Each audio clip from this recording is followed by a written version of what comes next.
In this video, I'm going to be showing you how to create an anonymous post on a Facebook group. Make sure to watch this video until the very end to prevent any mistakes in the process. To begin, you're going to go onto a group that you've joined. I found this creative writing group.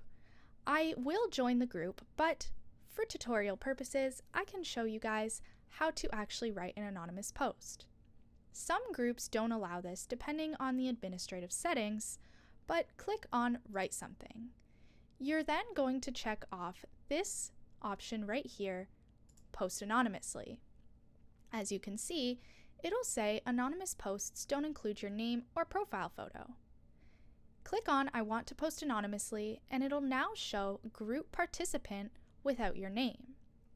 You can submit an anonymous post and that's all there is to it. You're going to submit it and your post will be anonymous on the group. That's all we have. Like, comment, and subscribe to the channel and make sure to stay tuned for more tutorial videos.